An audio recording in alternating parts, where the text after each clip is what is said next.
Hi. Today I have Cameron, please, and I'm going to interview him about the basketball discourse community in Virginia and compare it to our basketball discourse community here in New Mexico. Oh, do you want me to turn off the music? What are some differences like in the discourse community from there to here? It's like a lot of things. So obviously, like with the discourse community comes like a certain slang that people use. So like in Virginia, there's like just a different language surrounding basketball compared to New Mexico. Mm-hmm. So like for example, when I like go for a layup and I miss it, I used to call it like, oh, like he sold a layup, like he missed it. But here, like when I played basketball here, I was confused because people would say, oh, he smoked it. So I'm like, it's just like different things like that. Yeah. So just like the discourse community stuff is also different in the way that like we play basketball. It's like a different style of basketball played out here compared to Virginia, you know. And what would you say that style is like compared? So here it's more I would say there's more like guards out here.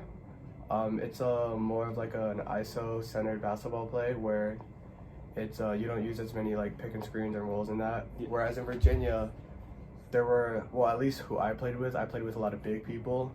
So it was more of like set a screen or like post up down low, just like a different style of basketball. And like how do you define ISO and posting up? So an ISO would be like, an ISO is more like guard orientated. It's more for like quicker people. So you would say ISO, everybody would like get out of the way and it would basically turn into a 1v1. Mm-hmm. And you just try and beat your defender and score. Whereas the post, it's like more Virginia style where it's like bigger people. Yeah. So they'll like stand by the hoop and just like put their back against like maybe if they're against a smaller guy and just wait for the ball to be passed to them and like get an easy bucket. Okay, so thank you for explaining that. And what similarities do you see from Virginia to here, if any? There are a couple similarities. Like I would say the community aspect of it. Like in Virginia, the basketball discourse community was pretty close. Like no matter if you knew the guy or not, like you didn't have to know them to like go play basketball with them. So it was just like a really tight knit community of basketball players. Like all basketball players talk to each other about like basketball stuff. Mm-hmm. And I find it like the same way here where basketball players, like they all talk to each other, and like even if you don't know each other, you can like walk up to them and like start talking about basketball. It's like a really like tight knit community. Yeah, I can see that. Yeah. And then what interests you like the most to join this like basketball community? I was a huge fan of basketball for a long time. I watched basketball a lot. I would always like watch NBA games, watch college games, but I never really played. Mm-hmm. And one day, my friend, he was like, hey, you should try out for the team. It was 8th grade. He was like, you should try out for the team, blah, blah, blah, this and that. And I was like, I might as well give it a try because I'd never played basketball before. Mm-hmm. And so I tried out, I like made the team. I never got any playing time, but like that was when like I first started like playing basketball seriously and like when I actually got into it. Oh, okay, that's awesome. Yeah. And what are some goals or like main characteristics that you see in, like all basketball players, like not just from us, like just the whole basketball community, not just.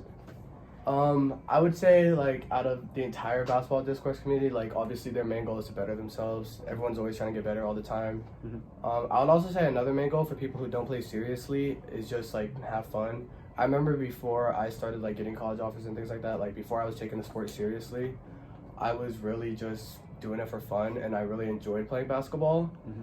But if you're talking about like the main goal of someone who's playing high school basketball, it's always just to get to that next level. So if you're playing high school basketball, the end goal is always to play collegiate level. Oh yeah. And if you're playing collegiate basketball, like the end goal is always to get to the professional, you know? Yeah. It's always just trying to get to that next step. Yeah. Thank you, bro. I appreciate that. Of course. All right. Thank you for tuning in to watch this interview about the basketball discourse community.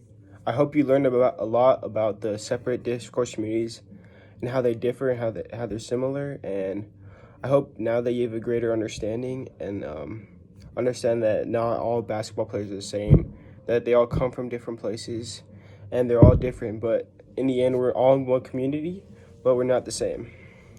I hope now that you guys also have a greater understanding of the terminology that we use in basketball too, like posting up and ISO plays, and hopefully you guys understand like smoking layups and stuff like that, how it means like missing stuff.